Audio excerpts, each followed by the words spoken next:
On the phone, Jeff Goodell, the writer of the piece in this month's Rolling Stone of Goodbye Miami. By the century's end, rising sea levels will turn the nation's urban fantasyland into an American Atlantis. Welcome to the program, Jeff. Thanks for having me. So, we don't really see enough of this type of reporting, frankly, of really the problems, the actual on the ground problems we're going to be facing with global climate change. And so I really appreciated this piece. Talk to us as to why you write, even more than Silicon Valley, Miami embodies the central technological myth of our time.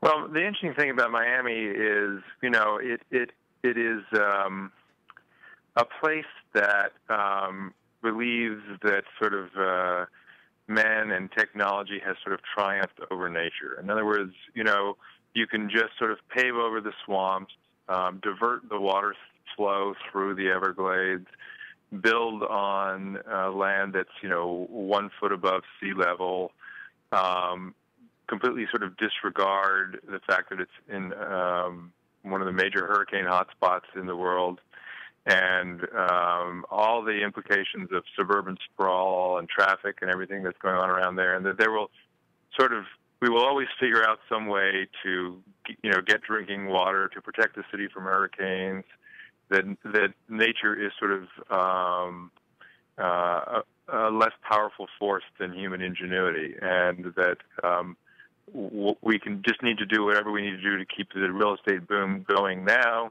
and we'll worry about the future at some other time. And there's a kind of hubris about this, about just like throwing the city up without any kind of regard to the consequences of this kind of development. But I mean, to be fair, it's worked, I guess, up to this point. Oh, it's a fantastically alive place. It's in one of the most dynamic cities in the country right now. The development is booming there again. It's a real hub for America and Latin America, and that's what makes it such a poignant story. Is that this highly dynamic, lively place is not going to last. Yeah. Okay. Tell us about that part of it. You quote Harold Wanless, the chairman of the Department of Geological Sciences at UMiami, as saying, "Miami, as we know it today, is doomed. It's not a question of if; it's a question of when." Tell us the forces that are going to doom Miami as we know it today.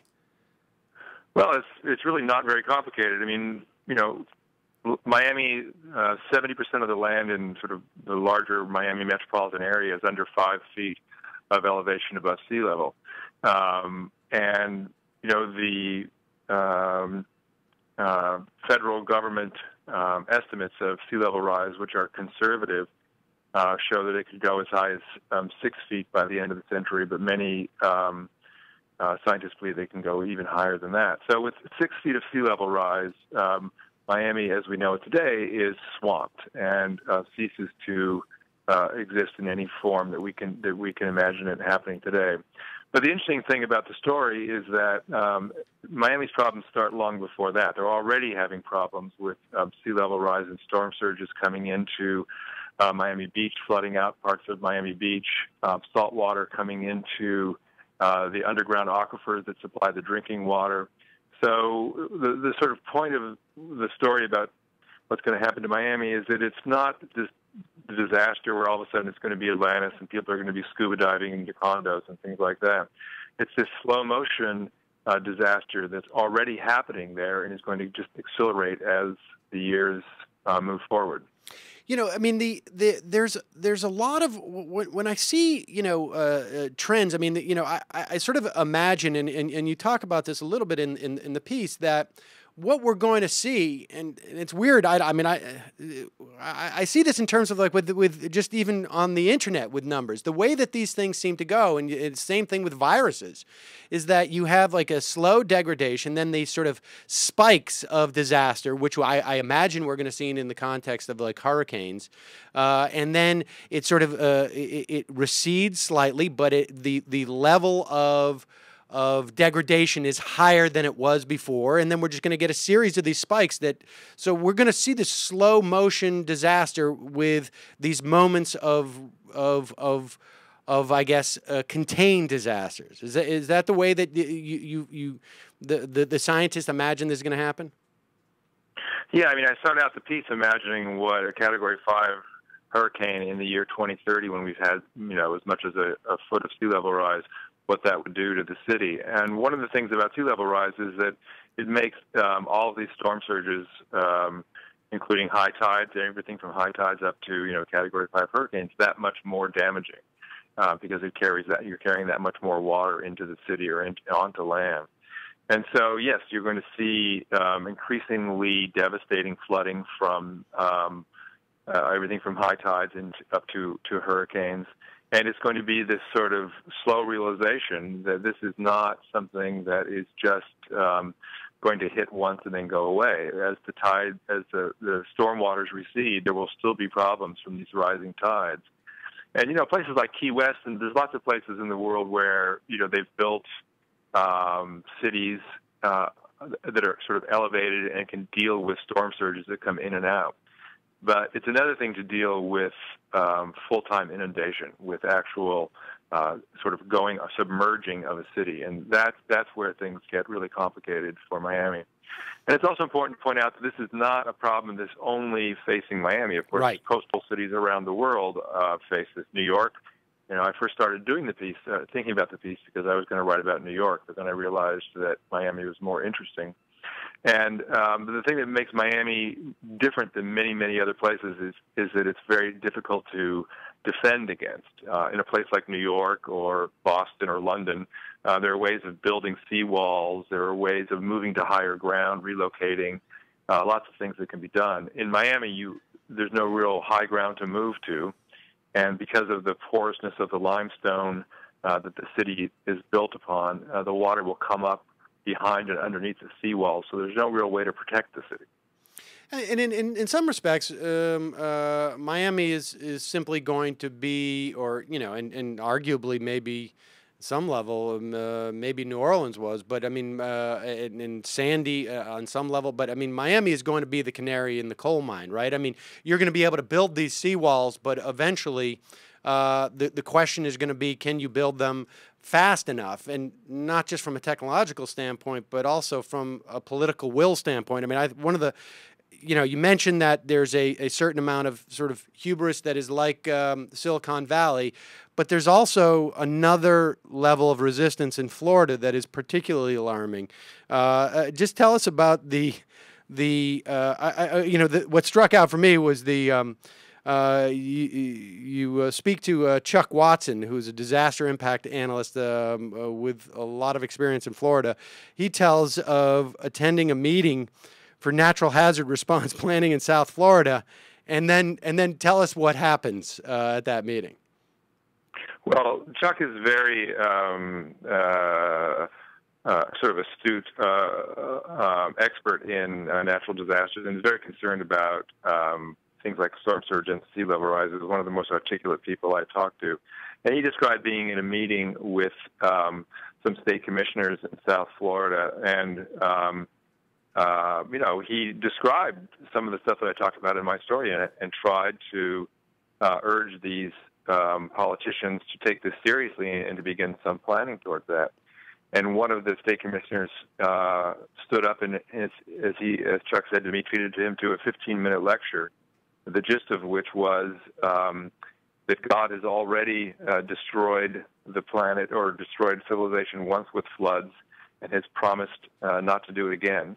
And so Chuck should go back and read the Bible and get wise about this. And it's this kind of, and I don't mean to, not all the denialism is as religious-based as that. It's all kinds of varieties of denial.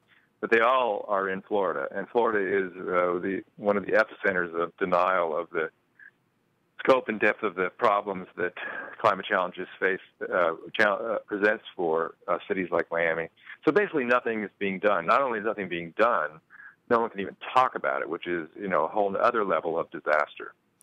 Yeah, I mean, I wonder. I mean, I want to just talk a little bit about that denial because one is that God will take care of this, or God has already promised to make it not be a problem, and then it's just sort of like it seems to be a series of other types of sort of blind faith that this is all just going to work out. I mean, that's what I sort of find fascinating, in that you do cover all those sort of different levels of denial, but at the end of the day, it's really just sort of people just don't want to imagine this happening because they can't. Right. I mean, there is something about it, being too catastrophic to even begin to bend your mind around. But it doesn't necessarily have to be that catastrophic. Of course, part of the problem is that no one is preparing for it and thinking about it. But I think with sea level rise and the storm surge and things, the things that I'm talking about in this piece, I think sea level rise is very powerful because it's not hypothetical. We already know, everyone knows, any third grader knows that when the temperature heats up, ice melts. And that's basically what's happening in the Arctic and Antarctic, and that's what's driving sea level rise. And there's nothing hypothetical about this. It's just the question is how fast it's going to happen. And one of the kind of, rational denial mechanisms that are in places like Florida especially is that, oh, well, yeah, you're right, sea level rise is a problem, but it's not going to be a problem for 100 years. And so I don't really have to deal with it now. And for a politician, of course, it's easy. They have a lot of problems going on at the moment, and they want to push off these long-term things as long as possible. And especially in a place like Florida, where you have, the whole engine of the economy is more development. And the idea that, these beaches aren't going to be here in 30 or 40 years is not something that the sort of a development engine there really wants to hear. These beaches and the coastline of Miami is the engine of the economy, really. And the idea of that going away is just, tantamount to, the entire economy going away. So it's a really big thing to get one's head around. But let me ask you this. What about Holland? Aren't they going to save us? What about Holland? Yeah. Aren't the Dutch going to save us? Because they figured this out. Right. That's part of the technological hubris that we talked about at the very beginning. I mean, certainly the Dutch have done a very good job of living with rising seas in the Netherlands. But 2 points. One is that they've been thinking about this and doing this for, several hundred years. So they have a lot of sophisticated planning and thinking about it. And it's a very much a sort of national cause of dealing with this. And there's no kind of denial about what's at stake there. And second of all, the geology there is much different. They can build walls. They can build dikes. This kind of coastal engineering is possible. The problem with Miami is that it's really not possible. So the idea that you're just going to hire a bunch of Dutch engineers and they're going to come and build seawalls and dikes and everything's going to be jolly is not going to happen. I talked to some of the top experts in the world, Dutch experts, who are very knowledgeable about sea level rise and water management and things, and they've basically thrown their hands up, saying, we don't know what we would do or what you could do to save Miami. Oh, well, so much for the Dutch, I guess. And let's talk about. I mean, I want to also talk about insurance because my sense is that at one point we're going to start to see in private insurance basically just go away, right? I mean, there's going to be a point where insurance companies are going to say it's just not worth our while to insure places like Miami against what we know is inevitably going to hit. Yeah, I mean, that's already starting to happen. I mean, after Hurricane Andrew hit Miami in 1992, or hit South Florida in 1992, a lot of big private insurers who offer property insurance pulled out because they just realized the risks were too high and they were not making any money. So people like State Farm and others, travelers, stopped writing new policies. And the state of Florida had to start basically a subsidized government insurance program in order to keep prices low enough for people to continue living there. But that program called Citizens Insurance is now in big trouble itself because the subsidized rates are just not enough to cover the actuarial costs of the program. So basically the fear right now is that one big storm, forget all the problems with sea level rise I'm talking about, one big storm, big hurricane hitting South Florida could bankrupt the state because the state's on the hook for so much coverage. But as the future unfolds, and as we get more and more problems with flood damage and stuff, this is going to become a bigger and bigger issue. And right now, flooding is covered by a national flood insurance program, but it's like $24 billion in debt right now, and there's a lot of action in Congress trying to reform that. So we know that insurance is it's certainly going to get more expensive, and in some places more or less impossible to get.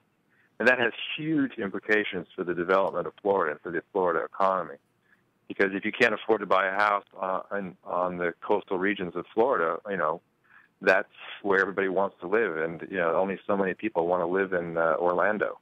And lastly, if it's not if it's not all of these other elements that that are sort of looming over Miami, just talk to us a little bit about Turkey Point.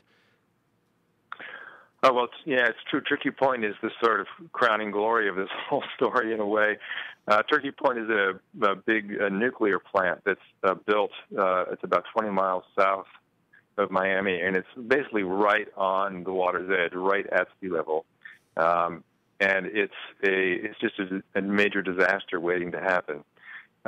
It has been some of the reactors and other critical equipment has been elevated 10 or 15 feet in order to protect it from some storm surges. But in the long run, this nuclear plant is doomed and is going to be essentially even 2 or 3 feet of sea level rise would sort of isolate the plant on what would amount to an island in the middle of Biscayne Bay.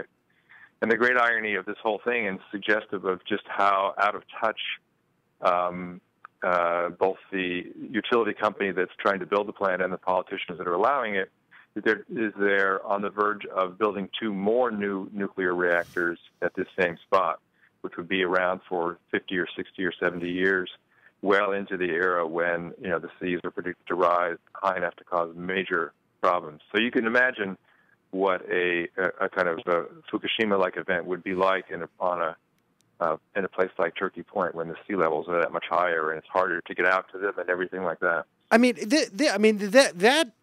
This is sort of almost one of the most chilling aspects of it. The idea that they could be building more when we know now, just reports this week that Fukushima is still leaking into the ocean and right. leaking radioactive material into the ocean. And which side of Florida is Turkey Point on? In other words, this is where this is one of those things where this disaster, if it ever takes place at a place like Turkey Point, is not just going to be for Florida. It's going to be either for the entire eastern seaboard, probably as north as I don't know, who knows how far north it could go, but also presumably the Gulf, right? I mean, right. This stuff is not going to just sit there off the coast of Miami. It's going to go somewhere else. Right. Right. Well, I mean, there's all kinds of levels of nuclear disasters, from relatively modest releases to full-scale catastrophes. But I think the larger point is that this is, and I'm not anti-nuke. I mean, I do think there's a place for nukes in our energy system, but this is an example of why people are anti-nuke, because right. This is just an insane place to have a plant, and the only sensible thing is to begin to phase it out and get rid of it. And move it somewhere safer. But instead, they're doing the opposite, which is making it bigger and trying to add more reactors to the same spot. Well, Jeff, the piece is really, I really appreciate the piece because I think it sort of really outlines the myriad of problems that we're going to have, and it's, again, you're right to point out, and I think this is why the piece is so important. That this is not just about Miami. These are implications. We're going to have these implications in one form or another throughout really the world. We're going to see either communities go bankrupt because of this, or massive disasters, or simply cities that just disappear. Right. And, the bigger tragedy is, of course, that, there's ways of preparing for this. There's ways of thinking ahead and making this not so bad. London's a great example. London's a very vulnerable city. But they've done amazing work in looking straightforwardly at what sea level rise and storm surges, the consequences for that could be for the city, planning to increase the barriers on the Thames, building political support for that. They're an example of a place that's really doing it right. And New York, too. I mean, New York, with Mayor Bloomberg, has released this climate adaptation plan. It's talking about $20 billion spending to basically adapt to this changing climate and make New York a kind of viable city for the next 100 years. And, the tragedy is that places like Miami have nothing of that, not even close. They're not even having a conversation about that, much less actually putting any muscle into it. Is that where we are now? Is basically like we just got to figure out how to deal with this because there's going to be absolutely no way to mitigate it or foreclose the chance of this being our future? No, I mean, I think that we're certainly into the stage where we do have to think about adaptation and what we're going to do. But I think that it's pretty clear to every scientist that looks at this that especially things like sea level rise are essentially unstoppable. Jason Bach's a really great glaciologist who I was actually just in Greenland with a few weeks ago. Estimates that even if we stopped emitting greenhouse gases today, we would still have 70 feet of sea level rise baked into the heat that's already in the system. The question is how long that would take, 100 years, 200 years, however long. But we're not going to stop this. So we do need to prepare for these kinds of changes. But it doesn't mean that cutting greenhouse gases is not really, really important, because we could also slow down this change in the system and come closer to preserving a sort of habitable climate for our kids and grandkids. Jeff Goodell, the piece is Goodbye Miami. Can't recommend the piece enough. It is a if it's likely to happen, is it really dystopian? Image of Miami? I don't know. I'm not. But Jeff, thank you so much for talking to us about it.